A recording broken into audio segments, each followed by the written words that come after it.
ce que nous avons toujours constaté dans ce pays. Des gens qui disent gouverner un peuple, qui procèdent toujours par mensonges répétés.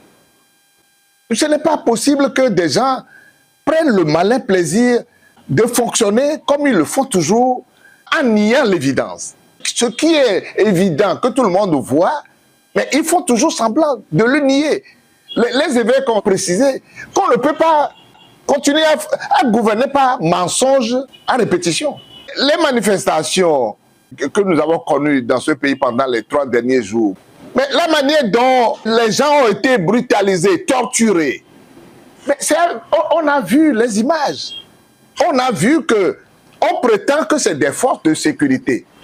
Je me demande quelle force de sécurité, lorsque vous voulez disperser une manifestation, et que des gens courent, quelqu'un tombe, et qu'on se rue sur la personne, qu'on la frappe à plusieurs. Il y a même des dames tombées, qu'on a lacérées, qu'on a frappées, qu'on a violentées. Les images ont circulé. Mais le gouvernement, je dis qu'ils sont totalement irresponsables, ils n'en ont même pas parlé. Ils disent plutôt que les gens qu'ils ont envoyés là-bas, qui ont agi de manière assez féroce, assez brutale, ils disent qu'ils ont agi par professionnalisme. C'est ce que j'ai lu dans le communiqué. Ils ont agi par professionnalisme. Alors, et vous estimez que ces gens-là, c'est des gens qui se soucient des populations? Ils ne se soucient de personne. Ils ne respectent personne. Ils briment tout le monde parce qu'ils veulent gouverner toujours par la force, la brutalité. Le régime, on parle aujourd'hui du régime RPT uni. Mais qu'est-ce que RPT uni est aujourd'hui sans l'armée, sans les forces de sécurité? Ils ne sont rien du tout. S'ils n'ont pas l'appui de l'armée, des forces de sécurité, qu'est-ce que RPT uni représente? Donc depuis le début, ces gens ont choisi d'instaurer la peur, la brutalité et la violence pour rester au pouvoir. Alors, lorsque les événements se passent, et nous avons vu, on a frappé des gens qui sont dans la rue, des passants, des gens qui sont devant leur maison, on les a frappés, on est allé même dans les maisons. Mais lorsque vous voulez empêcher une manifestation, c'est ceux qui sont dans leur maison qu'on va aller brutaliser. On va aller jeter des gaz lacrymogènes dans les chambres des gens.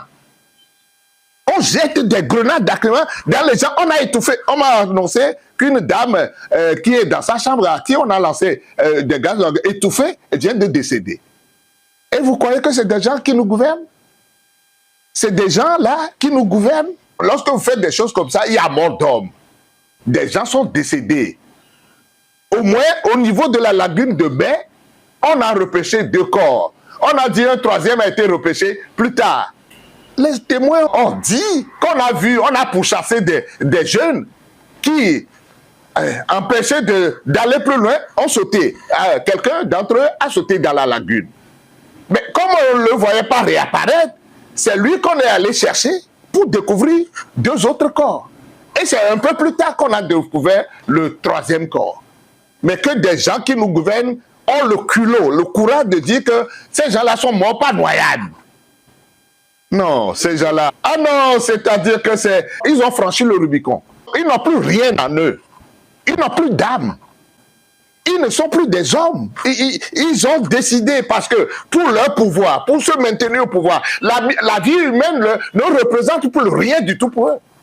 Pour eux, les Togolais peuvent mourir par centaines. L'essentiel est que Faure soit au pouvoir. Que Faure reste au pouvoir, des milliers de Togolais peuvent mourir demain, ils s'en foutent.